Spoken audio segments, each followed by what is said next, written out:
Bonjour à tous, dans cette vidéo, je vais aborder un problème qui traverse les domaines et donc transparaît dans de nombreux domaines, qui est le problème du manque de sens. Le manque de sens, c'est quand une personne ne trouve plus de sens à l'acte qu'elle fait et dans ces cas-là, eh bien, la personne n'a plus de motivation et donc éprouve un stress. Elle va se demander inconsciemment pourquoi elle fait tel acte et donc ça crée du stress si jamais elle ne trouve pas de sens.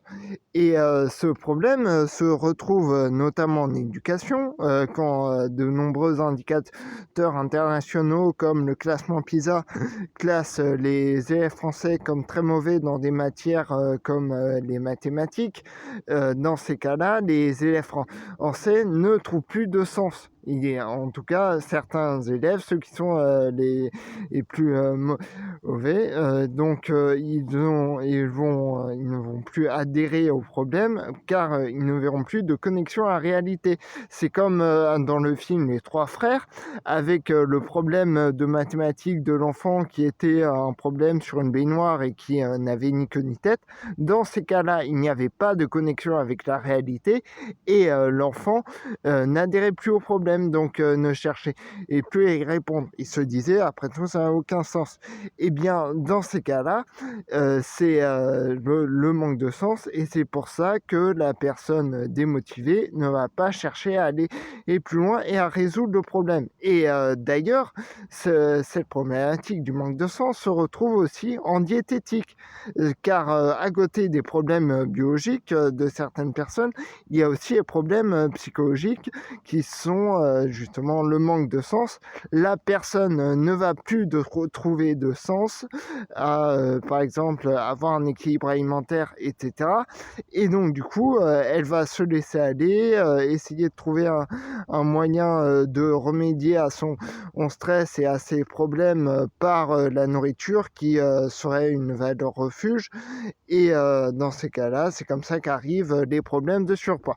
Pour pallier à ces problèmes, je propose une solution qui est un nouveau sport, une nouvelle activité physique, l'arrachage de ronces.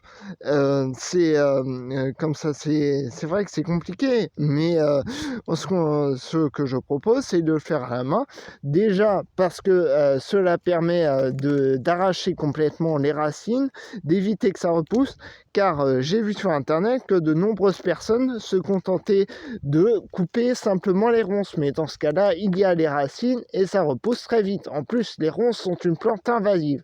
Alors me diriez-vous, à la main, c'est très dangereux. En effet, quand j'avais une paire de gants, eh bien là, parfois, j'avais même des épingles, des épines qui revenaient sur la peau, qui traversaient le gant, et ça pouvait abîmer la peau. Et ce n'est absolument pas ce que je veux faire. C'est pour ça que je propose une astuce qui est d'avoir donc déjà une première paire de gants. Là, vous voyez un gant de la marque donc Parkside, vendu par Lidl, et en dessous de mettre un deuxième gant qui est un gant de la marque, là ici c'est un gant de la marque Rostin, vendu dans un syndicat agricole, Rostin, Rostain. Alors, je propose ces marques, hein, mais ce n'est pas un placement de produit. Donc, si jamais vous trouvez une autre marque, d'accord. Mais en tout cas, ça, c'est donc Parkside, c'est plutôt un gant style gant de forgeron. Et donc, cela permet d'avoir un gant plus épais et en dessous, un gant plus fin comme celui de la marque Rostin. Comme ça, cela protégera à peu près 90% des épines et aussi, deuxième chose très importante, c'est d'écouter les signaux de son corps, donc d'être à l'attention déjà au niveau du bassin, car le derrière du bassin peut avoir de la douleur, ressentir de la tension lorsqu'on tire sur les ronces. Et donc, du coup, si jamais vous ressentez de la douleur au bassin, surtout c'est important d'arrêter, de repartir, et de toute manière, cela permettra au moins d'affaiblir la plante, et puis demain, ce sera plus facile pour enlever cette plante. Et aussi, donc, bien sûr, goûter des coupures, les épines qui pourraient traverser malgré tout les gants, et de ne pas y aller comme un branque avec les gestes de main rapides comme ça. Les ronces, ça reste des ronces quand même, donc faites attention. Voilà, mais à mon sens, ça pourrait ressembler à quelque chose comme une activité physique qui a du sens, et ça pourrait être pas mal. Très bien, merci, bonne journée, au revoir.